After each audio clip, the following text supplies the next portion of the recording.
गलियां नालियां बनाने से विकास को नहीं गिना जाता। विकास है अगर लोगों को अगर आप रोजगार देते हो तो उसने जनता की खाल को उतारने का। अभी नए नए वक्तव्य दे रहे हैं कि कोई आईफोन चलाता है तो उसमें क्या दिक्कत है जी टैक्स देने की। मैं पूछना चाहता हूं, आप अपना ब्यौरा दीजिए, आपने कितना टैक्स दिया है, आप कितना प्रॉपर्टी टैक्स देते हैं। आपको तो बड़ी सुविधाएं हैं ना सरकार की तरफ से, और आपकी तो पे भी अच्छी है, आप तो अच्छे ओहदों पे रहे हैं यूपी में। आपकी कितनी प्रॉपर्टी टैक्स आप देते हैं, उसका ब्यौरा पहले जनता को दीजिए, फिर जनता से बात करिए। जनता को वारने की बात आपने करी नहीं, युवाओं को रोजगार देने की आपने बात करी नहीं, लेकिन प्रॉपर्टी टैक्स जो है कौन सा बताएंगे कि जिस तरह से प्रॉपर्टी टैक्स लगाया जा रहा है, आप इस प्रॉपर्टी टैक्स को किस तरह देखते हैं? सर ऐसा था कि अभी जो सरकार सत्ता में है, एक जिसे मैं कहते हैं कि लोक लुभावन वादे करके ये लोग सत्ता में आए थे कि यहाँ पे 370 जब हटा दी जाएगी तो यहाँ पे तरक्की की बयार होगी, रोजगारों की बयार होगी, इंडस्ट्री लगेगी। लेकिन आपने देखा कि 370 के बाद के जो इम्पैक्ट हैं उन पर जब हम नजर डालते हैं तो सरकार ने एक भी वादा पूरा ना करके, नौकरियों की बात ना करके, युवाओं के हक की बात ना करके, महंगाई की बात ना करके, सरकार की खाल जो है वो किस तरह से खींची जाए, नए नए फार्मूले जो है वो लेकर के सरकार आ रही है। जब कोई अच्छा होता है, नरेंद्र भाई मोदी बहुत अच्छा कर रहे हैं, लेकिन जब कोई जनता को निचोड़ने की बात आती है, नहीं जी हमारी सरकार जब आएगी तो देख लेंगे, ये तो यूटी प्रशासन है हमारा, तो इससे कोई लेना देना नहीं। जैसा कि आपको पता है कि यहां पे कितनी लिस्टें जो हैं वो निकली है, या तो पोस्टें वापस ले ली गई, बेरोजगार युवाओं के जेब से पैसा निकाल करके पोस्टें वापस, वो नुकसान। लिस्ट क्वैश हो जाती है, लिस्ट रेडी होती है निकलने की, लोग ज्वाइनिंग को तैयार होते हैं, लेकिन उसके बाद में क्या घोटाला हो गया। तीसरा बड़ी जो बात आज पूरे ऑल ओवर इंडिया में आ रही है और हमारे यहां भी आ रही है कि पेपर लीक, उस पर ये कोई बात नहीं करेंगे, लेकिन जनता को किस तरह से लूटना है, चाहे वो माइनिंग माफिया के रूप में हो, चाहे आपने देखा कि हमारे लोग माइन का जो बिजनेस करते थे, ठेके वगैरह, वो बाहर वालों को दे दिए, माइनिंग के ठेके बाहर वाले लूट रहे हैं, और जितने भी जो कारोबार हैं सभी बाहर के लोग जहां पे जो है वो आ रहे हैं। हमारी इंडस्ट्री का भट्ठा जो था वो बिठा के रख दिया, 60 से 70% जो इंडस्ट्री थी वो बंद कर दी। आज भी आप देखते हो ट्रांसपोर्टरों की हालत जो है वो इतनी दयनीय है कि हम पूछ नहीं सकते। प्रॉपर्टी टैक्स पे क्या कहना उसी पे बात कर रहा हूँ, क्योंकि लोगों की फाइनेंशियल कंडीशन से जुड़ी हुई बातें हैं, ये उसी पे बात कर रहा हूँ, उसी पे आ रहा हूँ, चिंता मत करिए।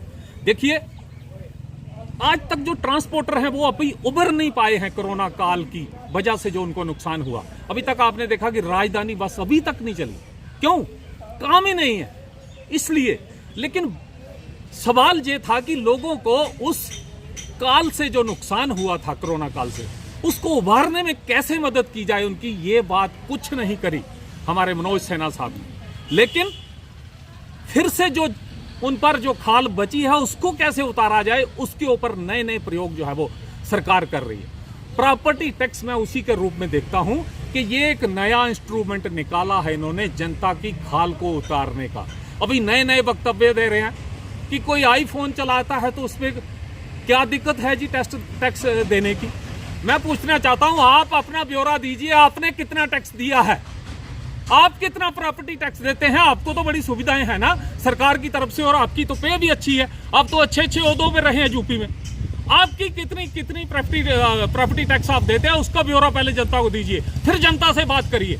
जनता को वारने की बात आपने करी नहीं, युवाओं को रोजगार देने की आपने बात करी नहीं, लेकिन प्रॉपर्टी टैक्स जो है वो किस तरह से वसूला जाए, उससे नए नए तरीके और नए नए तरह से आप जो है वो पेश करने जा रहे हैं। ये बात गलत है, ये बात बर्दाश्त के बाहर है। जनता जो है वो आज उब चुकी है आपके खोखले वादों से और आपकी गलत नीतियों से। आपने देखा कि जैसे मैंने आपको बोला कि चाहे वाइन ट्रेडर्स हो, होटल इंडस्ट्री हो, फिर अपने ट्रांसपोर्टर भाई हो, बेरोजगार युवा हो, आज आपने उनकी हालत खराब करके रख दी। और फिर से जैसे जो मैं एक बार भी आपको कहानी सुनाई थी कि एक बादशाह था कि उसने कब्रों से रुपए जो थे वो निकालना शुरू कर दिए थे कि अभी कब्रों में ही रुपए बचे हैं। उसी तरह से ये जो प्रॉपर्टी टैक्स है, मैं उसको देखता हूं कि अभी जो है वो जनता को किस तरह से निचोड़ा जाए। टोल प्लाजा या कुछ और तरीके उस तरह से, लेकिन देंगे हम कुछ नहीं। घोटालों के नाम पे लिस्टों को कैंसिल जो है वो किया जाता है। तो मेरा सवाल है, घोटाले होने क्यों देते हो आप? क्यों करप्ट लोगों को आपने बिठा के रखा है वोट्स पे? क्यों सिलेक्शन कमेटी जो है वो आप साफ सुथरी नहीं बनाते? अगर नहीं होता तो मैं सारा जो है वो जिम्मे मोदी सरकार और इस गवर्नर साहब के लिए। एलजी साहब का कहना था कि अगर आपने विकास लेना है या विकास चाहते हैं कि गलियां नालियां या कई सारी सुविधाएं मिलें तो आपको प्रॉपर्टी टैक्स देना होगा। देखिए, आप विकास कहते किसको है? पहले तो ये आपको मानना पड़ेगा विकास की परिभाषा क्या है। गलियां नालियां बनाना विकास नहीं है। मैं पहले से कई बार इस बात को नकार चुका हूं। ठीक है, गलियां नालियां बनाने से विकास को नहीं गिना जाता। विकास है अगर लोगों को अगर आप रोजगार देते हो तो उसको मैं विकास गिनता हूं। जब लोगों के पास करने को काम होगा, जब लोगों को रोजी रोटी कमाने के लिए साधन होगा, उसको मैं रोजगार कहता हूं, उसको मैं तरक्की कहता हूं, या डेवलपमेंट कहता हूं। आप देखिए, जब जहां पे 370 नहीं टूटी थी तो यहां पे नंबर 1 था सरकारी नौकरी देने में। अगर कोई राज्य था तो हमारा जम्मू कश्मीर था, पूरे भारतवर्ष में सबसे आगे। लेकिन आज क्या है?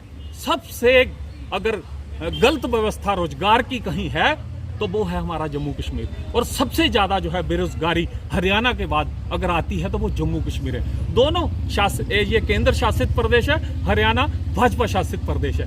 दोनों की हालत खस्ता, लेकिन इतने अच्छे राज्य थे, इन्होंने तहस नहस करके बता दिया। तो फिर कहां तरक्की हुई?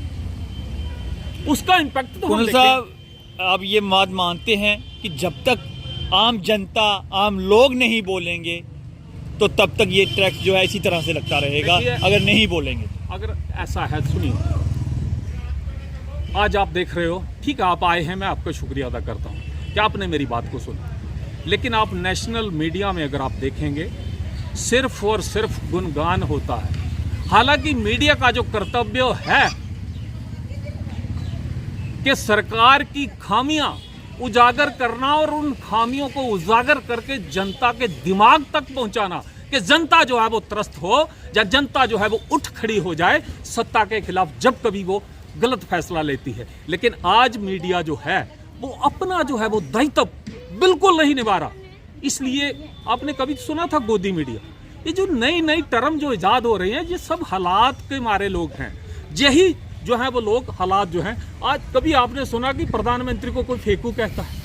कभी आपने सुना कि सबसे झूठा आदमी प्रधानमंत्री हो सकता है? ये इस तरह के टर्म मैं नहीं कह रहा, आप देखोगे इंटरनेट पे सभी ये चीजें आपको मिलेंगी। क्यों? क्योंकि भाई इन्होंने काम ही ऐसा किया है। कोई भी चीज आपने जो नहीं बोली थी, उन्हें कहा था कि मैं देश नहीं बिकने दूंगा।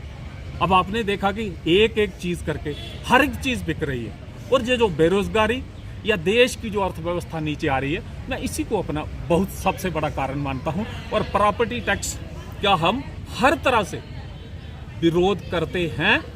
आगे आने वाले दिनों में आप देखोगे एक जलजला लोगों का भी, और आम जो सारी जो अपोजिशन पार्टीज हैं निकल के बाहर आएंगी और इनके खिलाफ जो है वो आंदोलन होगा।